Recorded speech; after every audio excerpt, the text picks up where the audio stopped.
Ei pessoal, hoje nós vamos iniciar a parte 3 do livro Como Flechas, do Luciano e Kelly Subirá. Capítulo 11, o tempo da aljava. Apresentamos ao longo do livro a alegoria que o salmista faz dos filhos como flechas, Salmo 127, versículo 4. E explorando esse paralelo, dividimos o nosso ensino em 3 sessões. Mostramos na primeira sessão que a flecha deve ser lançada com a finalidade de atingir o alvo, e o definimos como propósito divino a ser alcançado por todo ser humano que Deus confia a nós na condição de filhos. Depois, na segunda sessão, desenvolvemos a visão de preparação das flechas, que se resume na missão da criação e da educação. Finalmente, iniciamos nesse capítulo a última sessão, apresentando o tempo da aljava. A flecha não é imediatamente disparada quando acaba de ser preparada. Ela fica até a hora de ser usada na aljava, um coldre ou estojo sem tampa em que se guardavam e transportavam as setas, e que era carregado nas costas pendente do ombro. Um exemplo disso pode ser visto no episódio em que Isaac pede a Esaú que lhe prepare uma saborosa refeição para o momento em que o abençoaria. Pegue agora as suas armas, a sua aljava e o seu arco. Vá ao campo e apanhe para mim alguma caça. Gênesis 27, 3. A instrução dada nem menciona as flechas, apenas a aljava, onde elas ficavam armazenadas até a hora de serem lançadas. Esse simbolismo também é aplicado nas Escrituras. O livro do profeta Isaías apresenta isto não apenas como mero reconhecimento do processo de preparação e projeção das flechas, mas com evidente aplicação na forma em que o Pai Celestial, nosso modelo de paternidade, trata conosco. Ele fez de mim uma flecha polida e me guardou na sua aljava. Isaías 49, 2. Depois da preparação, que é evidenciada na frase "fez de mim uma flecha polida", o próximo passo é a aljava. Esta retrata o tempo da espera até a hora de a flecha ser lançada.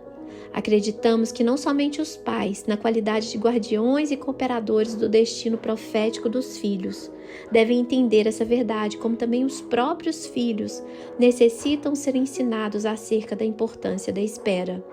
Esperar e discernir o momento correto de lançar os filhos é uma forma de evitar 2 tipos de erros, que percebemos serem os equívocos mais comuns que os pais cometem.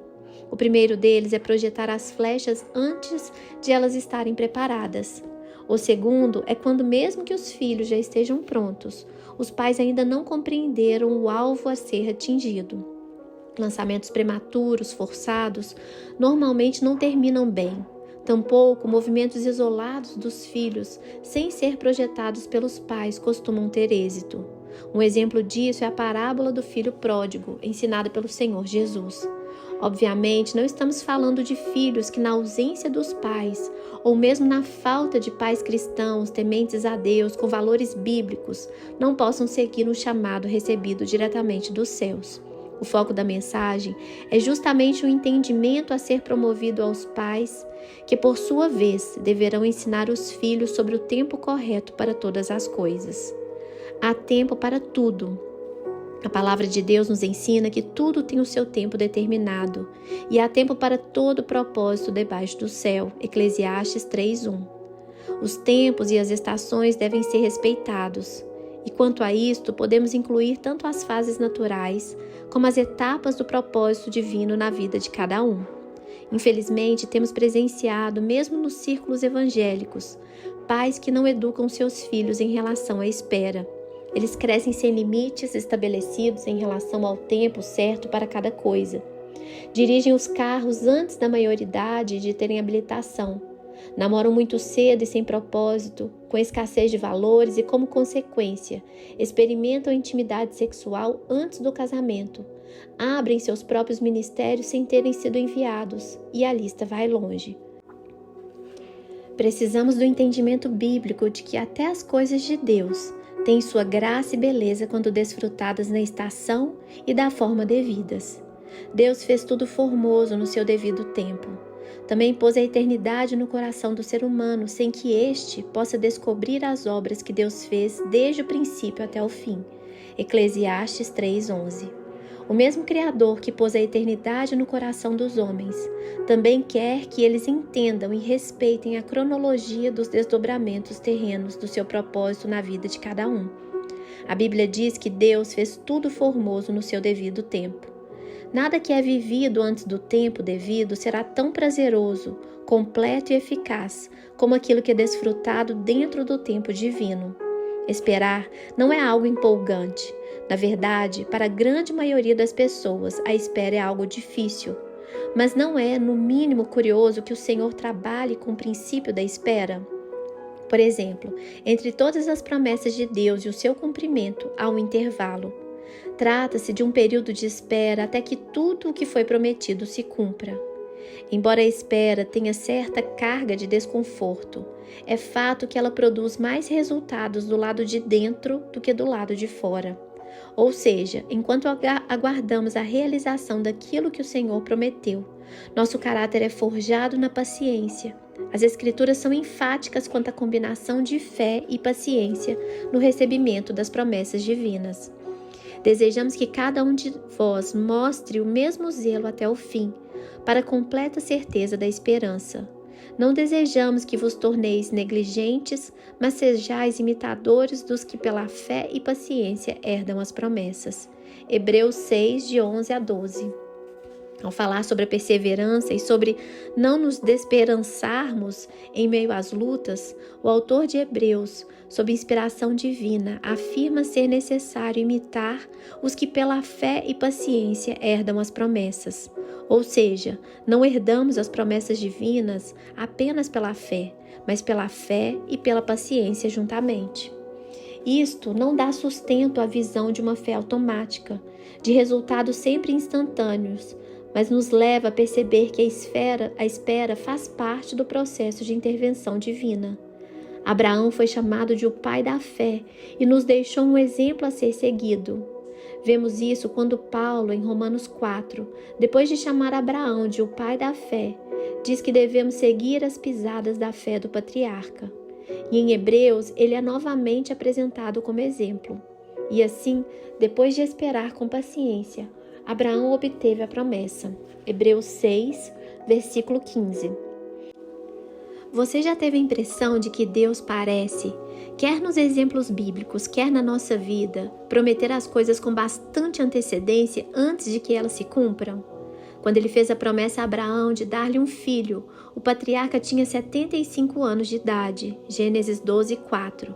Mas quando a promessa se cumpriu, ele já estava com 100 anos de idade, Gênesis 21, 5. O que perfaz um período de espera de 25 anos. Davi também precisou esperar por muitos anos o cumprimento da promessa de ser rei sobre a nação de Israel. Não temos o período exato, mas acredita-se que desde o dia em que Samuel o ungiu até o dia em que ele se assentou sobre o trono, pelo menos 15 anos se passaram. A espera não é um sinal de derrota ou de falta de fé. Ela faz parte da operação da própria fé. É o período em que o Eterno trabalha mais dentro do que fora de nós. A espera nos amadurece para que possamos receber o que o Senhor tem para nós. A importância da maturidade. É necessário, antes de detalhar melhor a importância da espera, estabelecer outro fundamento bíblico. Trata-se da importância da maturidade, que, assim como a espera, também está relacionada com o tempo da aljava. Digo, porém, o seguinte: durante o tempo em que o herdeiro é menor de idade, em nada difere de um escravo, mesmo sendo senhor de tudo, mas está sob tutores e curadores até o tempo pré-determinado pelo pai. Gálatas 4, 1 e 2. Esse texto é muito revelador. Transcrevemos na sequência um comentário sobre ele. Por que o pai estabelecia um tempo antes de o filho poder usufruir a herança? Pela evidente falta de maturidade para exercer uma sábia gestão. Tal imaturidade está implícita na palavra menor, que no grego, em Strong, em seu lexo, a define como infante, criancinha, menor, não de idade. Também acrescenta o sentido metafórico, infantil, imaturo, inexperiente. Obviamente, quem precisa de tutores e curadores ainda não está em condições de governar a própria vida. É certo que a maturidade é um fator determinante para que haja uma boa gestão da herança. Por isso, a criança devia ser ensinada e treinada, enquanto amadurecia física e emocionalmente, para então ser liberada a usufruir da herança. Paulo, depois de usar a alegoria da criança que necessita tanto de tutores e curadores quanto de um tempo determinado pelo pai antes de acessar a herança, inicia o versículo seguinte com a declaração: assim também nós, Gálatas 4:3. Um paralelo foi estabelecido. A mensagem é clara. Nós também devemos amadurecer, a fim de poder acessar a herança plena. Um exemplo bíblico a ser considerado está na parábola do filho pródigo, Lucas 15, de 11 a 32. A analogia apresentada pelo Senhor Jesus aponta para alguém que, ao receber a herança antes da hora, ainda novo e despreparado com o pai vivo, demonstrou com seu comportamento a própria imaturidade. Normalmente, só há um desfecho nesses casos: desperdício da herança. Drummond Lacerda, no livro Fora do Alcance das Crianças, ilustrou de forma acurada a necessidade de maturidade. Você já deve ter visto essa frase em algumas embalagens. Remédios, produtos de limpeza, objetos cortantes ou pequenos demais costumam conter esse aviso. Quem coloca essa advertência nos rótulos visa proteger a criança. Afinal, aquilo que deveria ser usado para limpar, curar e facilitar a vida de um adulto pode causar dor e até mesmo morte em mãos imaturas. Existem muitas bênçãos de Deus que estão fora do alcance das crianças. O Eterno só está esperando nossa maturidade para entregá-las. Muitas vezes não é a falta de oração, jejum ou frequência nos cultos, e sim nossa falta de maturidade que tem afastado do que é bom. Foi exatamente acerca disso que Paulo escreveu aos crentes da Galácia. Em vez de usar como exemplo a advertência na embalagem de determinados produtos, o que não existia na época, o apóstolo empregou a ilustração do filho vetado de usufruir a herança antes do tempo. A importância da maturidade para se usufruir dos privilégios da herança completa é inegável, quer pela perspectiva do simbolismo de como o Pai Celestial nos trata, quer pela ótica de como os próprios pais terrenos entendiam que deviam lidar com os filhos ainda imaturos.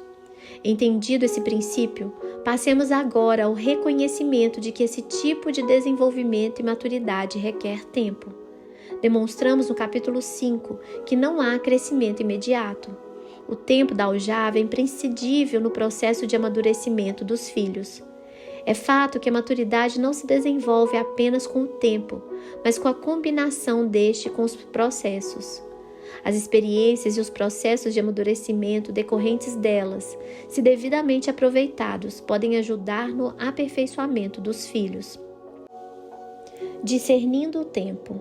Compreendida a importância da maturidade, bem como a necessidade de tempo e processos para que ela se desenvolva, há outras duas verdades importantes que estão relacionadas e que devem igualmente ser entendidas e aplicadas pelos progenitores. Não devemos exigir dos filhos maturidade antes da hora. Não devemos nos omitir quando o momento de cobrá-los chega. Encontramos base bíblica para as duas afirmações. Quanto à primeira, Paulo declarou: quando eu era menino, falava como menino, sentia como menino, pensava como menino. Quando cheguei a ser homem, desisti das coisas próprias de menino. 1 Coríntios 13:11. O apóstolo aponta que não se pode esperar comportamento de homem nos meninos, tampouco atitude de meninos nos homens. Quanto à segunda verdade de não omitir a cobrança de que os filhos ajam com maturidade condizente à fase em que se encontrem, constatamos isso nas palavras de Paulo aos Coríntios, como também no registro de cura de um cego no Evangelho de João.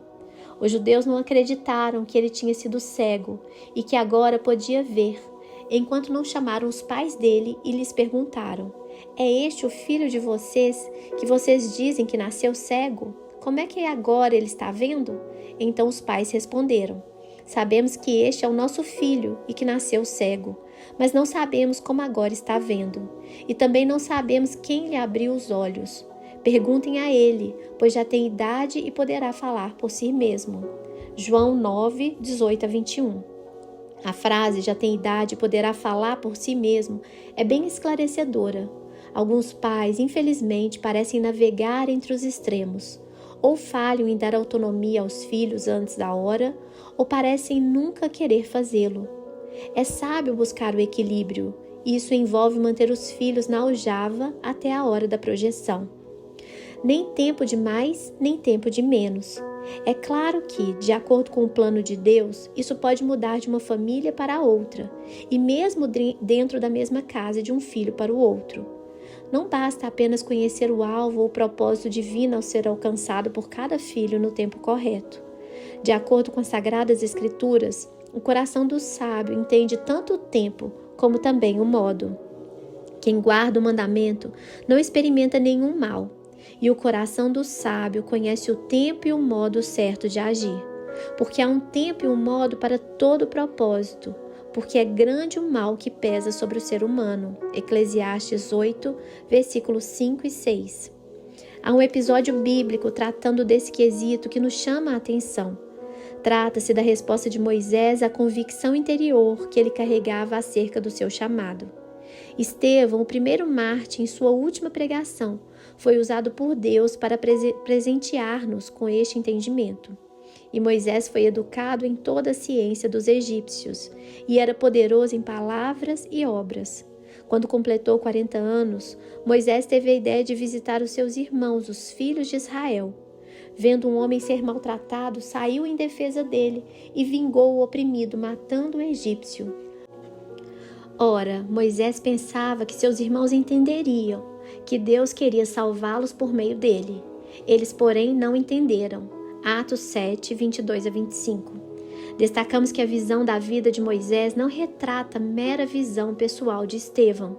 É o reflexo da inspiração do Espírito Santo. Portanto, o Senhor queria que nós soubéssemos que o libertador dos israelitas, 40 anos antes do encontro com Deus na sarça ardente, já estava ciente que o Altíssimo iria salvar seu povo por intermédio dele. E Moisés não apenas sabia desse propósito, como também esperava que seus compatriotas entendessem o propósito divino que ele carregava. Contudo, ainda há outras duas questões que precisam ser consideradas nessa história. Primeira, o reconhecimento de terceiros do nosso chamado. Segundo, o tempo correto para viver o chamado. Reconhecimento de terceiros do nosso chamado. O texto bíblico aponta que os hebreus não entenderam o mesmo que Moisés sobre ele ser o libertador deles. Na verdade, nem mesmo o próprio faraó entendeu, e depois de tomar conhecimento do homicídio do egípcio, acabou tentando executar Moisés pelo ocorrido. Êxodo 2,15, o que fez com que ele tivesse que fugir do Egito e esperar por 4 décadas antes de ser chamado e enviado pelo Senhor. Moisés estava certo quanto ao seu chamado? Sim, mas o fato de não esperar uma sinalização divina, um comissionamento claro do Senhor e o reconhecimento de terceiros sobre o mesmo chamado o levou a errar. Explicaremos isso adiante. A lição a ser extraída desse ocorrido é que não adianta alguém ter convicção do propósito divino sozinho. Deus normalmente usa pessoas para projetar outras, e a convicção do chamado precisa ser não somente de quem será enviado, mas também de terceiros, em especial dos que enviarão e ou dos que receberão o enviado.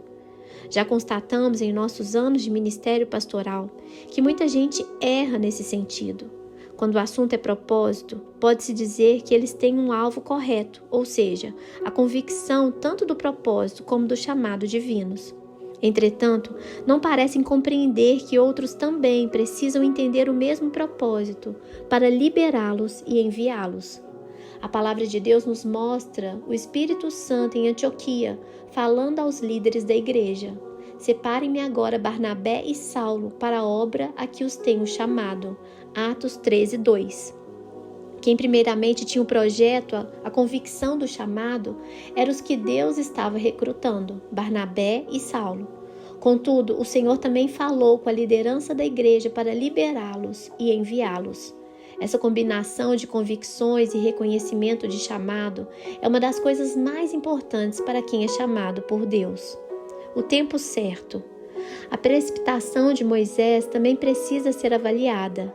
Ele matou o egípcio movido pela sua própria indignação e vontade de viver o cumprimento da sua convicção, fato que se deduz por não haver até então nenhum chamado ou comissionamento divino. Deus tinha um tempo específico para os desdobramentos futuros. O Altíssimo revelou isso a Abraão, tanto em relação aos israelitas que ficariam 400 anos em terra alheia e sujeitos à escravidão, como também em relação aos cananeus que tinham um tempo de longanimidade antes de o juízo ser liberado sobre eles. Gênesis 15, de 12 a 16. Entretanto, as Escrituras registram que Israel saiu do Egito com 430 anos de escravidão. Êxodos 12, 40 e 41. Ou seja, 3 décadas de atraso. A pergunta a ser feita é: o que retardou o êxodo dos israelitas? Estevão afirmou que quando já estava próximo o tempo em que Deus cumpriria a promessa feita a Abraão, o povo cresceu e se multiplicou no Egito. Atos 7,17. A palavra aqui traduzida por tempo no original grego é cronos. Isso fala do tempo cronológico medido pelo calendário. Uma menção aos 400 anos de permanência no Egito, que foram revelados a Abraão. Contudo, na sequência de seu sermão, Estevão também afirma: por esse tempo nasceu Moisés, que era formoso aos olhos de Deus. Atos 7:20. A palavra aqui traduzida por tempo, no original grego, é kairos, uma estação profética. Ou seja, quando o tempo cronológico da promessa dos 400 anos no Egito se aproximava, Moisés nasceu, num tempo profético para ser parte do cumprimento do propósito divino. O problema é que Moisés atrasou o processo da saída dos israelitas. A conta a ser feita é a seguinte: se Israel saiu do Egito com 430 anos de escravidão, então Moisés, que matou o egípcio 40 anos antes, o fez no ano 390 da permanência deles no Egito.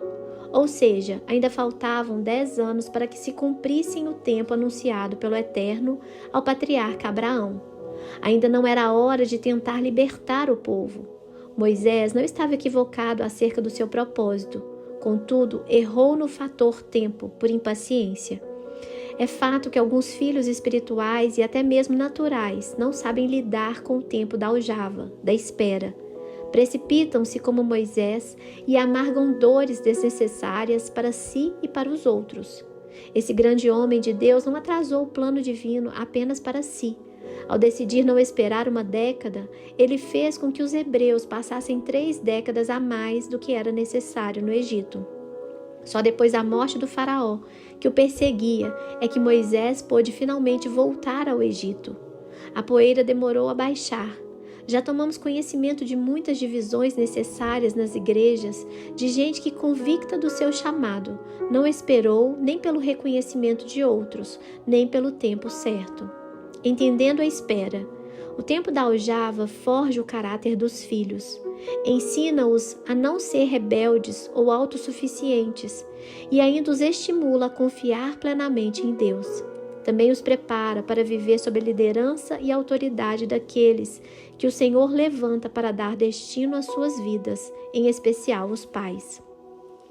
Há aspectos relacionados com a espera que são tanto naturais como espirituais. Os naturais envolvem as fases do crescimento e de responsabilidades. Por exemplo, permiti-los dirigir somente com a idade de acordo com os processos que as leis exigem.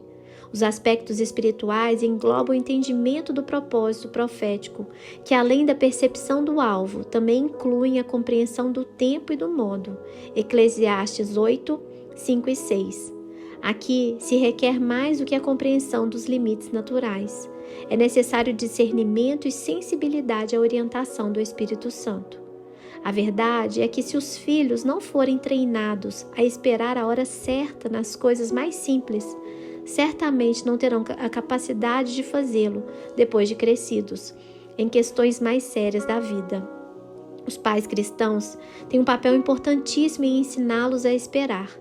Em nossa casa havia um decreto, no estilo dos reis da Média e da Pérsia, irrevogável, que não permitia que nossos filhos namorarem antes dos 18 anos de idade. O curioso é que quando alguns pais, igualmente evangélicos, tomavam conhecimento disso, nos questionavam: Onde está escrito na Bíblia que tem idade certa para começar a namorar? Diante disso, costumávamos responder: está escrito na Bíblia que os filhos têm que obedecer aos seus pais, não somente a Deus. Incomoda-nos profundamente até hoje ver pais que estimulam precocemente seus filhos quanto aos relacionamentos. Parece que aos olhos de alguns, se a filha já começou a ovular, está quase atrasada para um relacionamento. Se o filho começou a ter os primeiros fios de barba nascendo, então já devia estar namorando. Grande armadilha! Essa mentalidade de apressar os relacionamentos contribui para o erro. Os pais deveriam entender que o casamento não é mera união de pessoas, mas de propósitos. Essa é a mensagem que pretendemos transmitir com esse livro: preparar os filhos para viverem um propósito divino. Contudo, como adolescentes que ainda não entenderam nem o próprio propósito, acreditam estar preparados para escolher a pessoa com quem dividirão o restante de suas vidas? A razão para termos estabelecido uma idade mínima para nossos filhos poderem namorar foi, além do fato de que a Kelly e eu também esperamos até os 18 anos de idade, para ajudá-los a priorizar a compreensão do propósito divino em suas vidas. Os adolescentes fazem escolhas precoces, baseados em emoções, e inclua aí seus estímulos hormonais, sem compreensão do propósito a ser buscado, do compromisso a ser mantido depois do início de um relacionamento. Como esperar que isso dure ou seja eficaz? Se não precisam esperar em quase nada, por que deduzir que eles esperarão o casamento antes de desfrutarem de intimidade sexual? O percentual de jovens que cresceu na igreja e não se casa virgem é altíssimo. Eles já têm pressão suficiente da mídia e da sociedade, e em vez de ajudá-los a afirmar seus valores e a espera, ainda seremos cúmplices do reino das trevas para boicotá-los do melhor de Deus? Não podemos ignorar a declaração de Cristo: quem é fiel no pouco, também é fiel no muito. E quem é injusto no pouco, também é injusto no muito. Lucas 16:10. Se nossos filhos não forem exercitados a esperarem nas coisas menores, por que achar que esperarão nas coisas maiores? Na criação dos nossos filhos, fomos considerados firmes demais, até por amigos mais próximos, em relação a isso, mas não abrimos mão de nossa convicção. Há um episódio interessante que queremos compartilhar acerca disso. Quando Israel, nosso primogênito, estava com 17 anos de idade, ele pediu a minha permissão para começar a conversar com a Priscila, hoje nossa nora. Retruquei gentilmente dizendo que ele ainda não tinha os 18 anos de idade, nosso prazo mínimo para iniciar um namoro. A resposta dele veio de pronto: eu sei disso, pai, mas pelo que eu entendo, essa é a idade que eu preciso ter para formalizar um romance, o que ainda nem sei se irá acontecer. Quero apenas me aproximar mais, conhecê-la melhor, fortalecer a amizade que o Senhor mesmo me ensinou ser importante ter antes de levar o relacionamento adiante. Confesso que gostei da argumentação dele. Entretanto, enfatizei que, apesar da lógica dele estar correta, ele não estava enxergando o quadro completo. Procurei mostrar-lhe que a conversa tanto poderia demorar a se desenvolver, como também poderia surpreendê-lo com desdobramentos mais rápidos do que ele imaginava.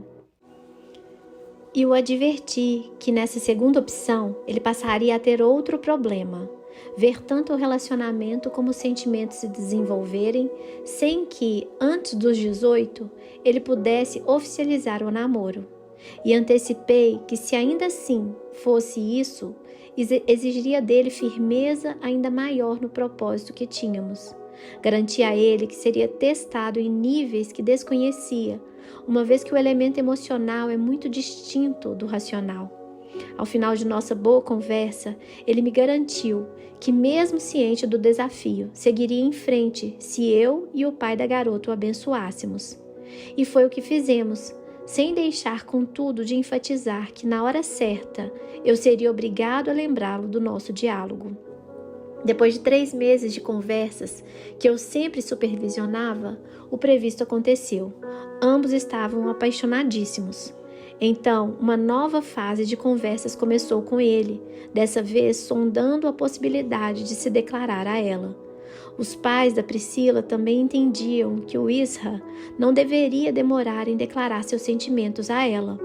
Então, sentei-me novamente com meu menino para outra conversa e asseverei a ele que, mesmo depois de abrir o coração para Priscila e ter o consentimento dela para iniciarem um tempo formal de oração acerca do possível relacionamento, ele ainda estava debaixo de regras e as limitações da sua idade não permitiriam o início do namoro até que completasse os 18 anos. Assegurei que naquela nova fase a espera seria ainda mais difícil, porque os sentimentos seguiriam crescendo e, mesmo ciente disso, meu filho escolheu avançar. Aproveitou uma viagem nossa em família e se declarou em grande estilo, com direito a várias surpresas que ele planejou fazer para ela. Ainda faltavam 4 meses para meu filho ser liberado para o início do namoro. Ambos tinham decidido por eles mesmos que manteriam um propósito de pureza e somente dariam o primeiro beijo no altar, no dia do casamento. Por causa disso, mantive novo diálogo com Israel e questionei qual seria a diferença entre o pré-namoro e o namoro, uma vez que eles nem sequer manteriam contato físico na nova fase. Garanti a meu filho que o acordo de esperar até os 18 anos não deveria ser só para inglês ver. Portanto, defini uma nova regra antes mesmo de se declarar a ela. Depois de comunicar seus sentimentos a Priscila e dar início ao novo tempo de oração, ele não poderia, sem meu consentimento, fazer nenhuma outra declaração naquele período de espera. Garanti a Pri, por ser um pouco mais velha que ele, que as regras não se aplicavam a ela, só a ele. Contudo, ela acabaria sendo afetada.